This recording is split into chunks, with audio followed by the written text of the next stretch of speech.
Hi, and welcome to episode 40 of CultureWatch Radio. I'm Andrew Smith, and with me is Bill Muhlenberg. Bill, it's a strange situation when people have to be pressured into voluntarily taking a vaccine that will allegedly save their lives. What's the world coming to?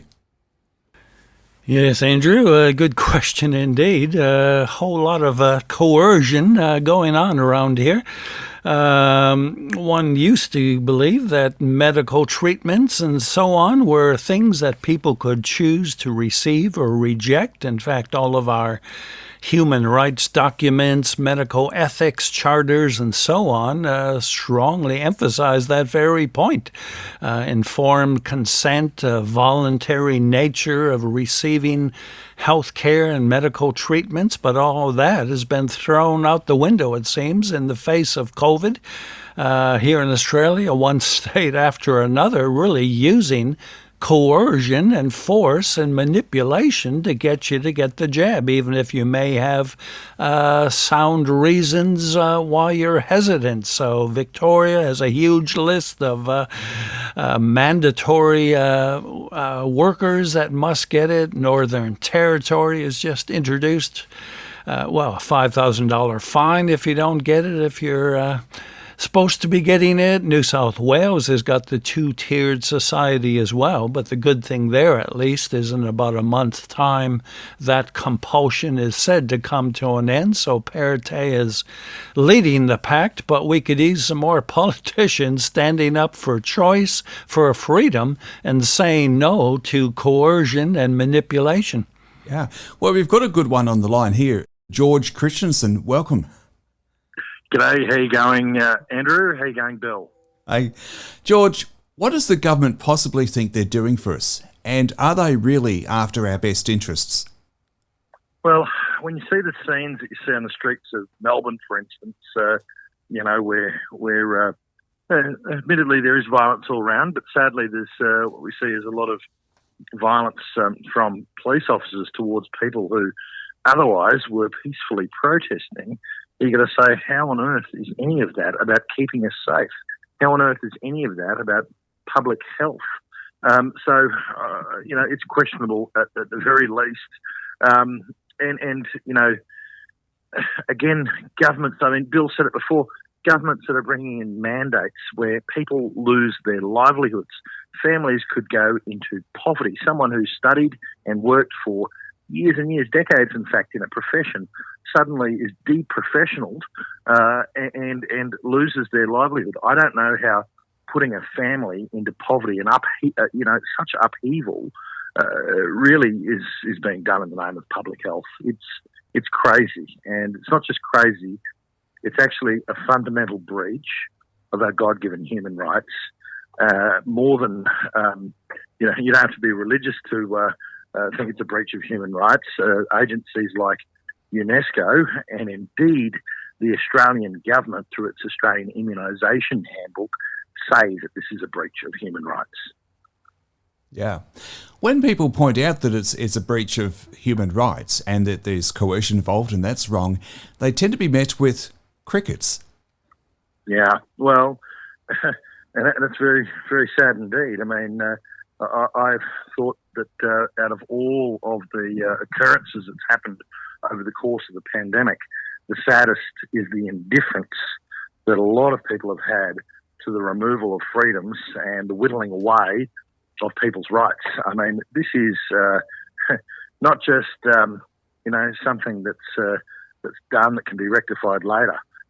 You have freedoms taken away; they will then always be taken away, particularly if they were taken away with hardly a whimper from the populace. So this is important stuff.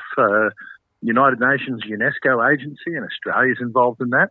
It actually has a Universal Declaration on Bioethics and Human Rights, and it says that treatments like this vaccination program that we're going through, cannot be done in a mandatory way. It has to be done without undue coercion.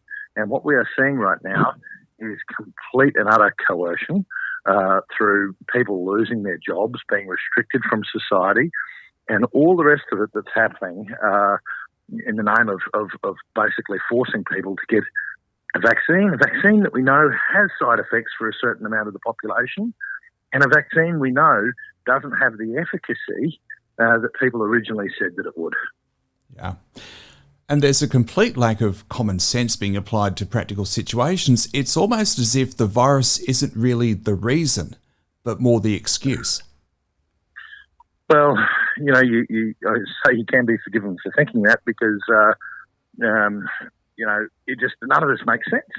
None of this makes sense. I don't know how forcing someone to lose their job, having police officers choking women in the streets, arresting women in their own homes, and all of this is being done in the name of public health. It does seem like this is about Big Brother and growing the size of government and, you know, taking away certain rights and freedoms that we actually enjoy right now. That seems to be the agenda that's going on. And, you know, people could say to me, oh, well, that's crazy conspiracy theory stuff. It doesn't matter what the agenda is. It really doesn't matter. So I'm not going to get into the conspiracy theory territory. I'm just looking at the machinations of government in this country over the last 18 months, and you can only come to that conclusion, that if this is being done in the name of public health, it is misguided at best. That's probably the least you could say about it. And it certainly does involve the removal of our freedoms and the removal of our rights. And I'm very, very worried we are not going to see all of those things come back. We've had chief health officers of the states, particularly in South Australia, saying they're going to keep that little barcode scanning process going forever and a day, or at least that's what they want. Now, you might think, well, what's the problem with that? Putting up your phone and taking a photo of something and going through the website and telling the government that you're at a cafe. The government doesn't need to know where I am all the time. That's privacy, and that's invasion of privacy. And you think it's benign, except for the fact that police services around the country have accessed that information quite unethically to determine where certain people are. It's the thin edge of the wedge. We are not slaves to our government in this society. We are free people. Government is there for us, not the other way around. Yeah. George, you've been the editor of a newspaper before, and you'd be familiar with the phrase, follow the money. What do you see happening? Well, you raise a very good point there. I mean, the people who are rubbing their hands together are the multi-billionaire global class, big pharmaceutical in particular, and they're laughing all the way to the bank at the moment. And I don't want to get into the conspiracy theory territory, but, you know, the demonisation of the drug ivermectin, it was very interesting how that came about. For about a month or two, all we heard was that ivermectin was, you know, horse medicine, horse dewormer. Patently false, but that narrative was fired up and spread through the mainstream media, and I can't help but think that I wonder whether that was big pharma PR industry working overtime to get the desired outcome, where that was basically done away with so that their products would be used more often. And it's, you know, surprise, surprise, a couple of the big pharma companies have now come out with COVID treatment drugs, you know, that we were told before with ivermectin, you know, completely isn't possible. You can't treat it with a drug. So there's that. But you talk about media and following the money. The other industry that sort of made a mozza out of this has been the media as well, particularly the big mainstream media. You know, conflict sells, controversy sells, and fear sells. And they have become, in the words of Chris Ullman, a veteran journalist himself in this country, nothing but a cheer squad for Big Brother, and a jumped up school hall monitor, you know, trying to point the finger at people who they think have done the wrong thing. And not talking about just breaking laws. When someone expresses their opinion that's against the zeitgeist with this whole pandemic, you know, they chase them around to their house and question them. You know, should you have said that? Should you have done that? Well, who made these people the judge, jury and executioner? I think the media have a lot to answer for in this pandemic. They have been an absolute disgrace rather than being the fourth estate and holding government agencies and big business to account. As Chris Ullman said, they're becoming nothing but the cheer squad for all of them, and nothing but jumped up school hall monitors.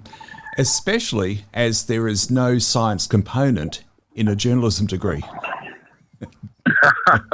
Well, yeah, I don't recall, a science component as part of my university degree in journalism.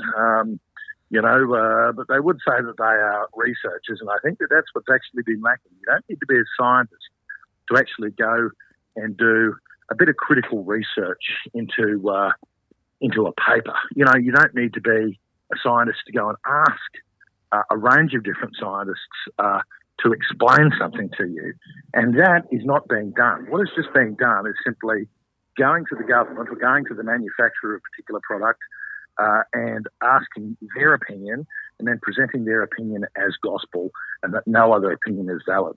That is not journalism. That is just PR. Again, it's just being the cheer squad. Yeah, George, you've got a heartbeat bill in Parliament. What's happening there? Yeah, I think you're talking about the Human Rights of Children Born Alive Protection Bill that I put before Parliament. Yes. Look, it's now an actual bill of Parliament. I've moved it, presented it. It's sitting there. It could come on for a vote, and what that bill is trying to do is ensure that medical practitioners would actually provide medical treatment and care for babies that are born alive as a result of abortions that have some chance of survivability, because at the moment, we know that states like Queensland actually say to their clinicians that if that occurs, they're not to provide life-saving treatment, they're just simply to document the date and time of death. And I think that that's not only very wrong ethically, but it's also in breach of international agreements such as the International Covenant on the Rights of a Child that we've signed up to, which says every child shall have the right to life and every child shall have access to healthcare in order to save their lives. So that bill's sitting there. The government could do something about it, but they're not yet, and I think that's very, very disappointing.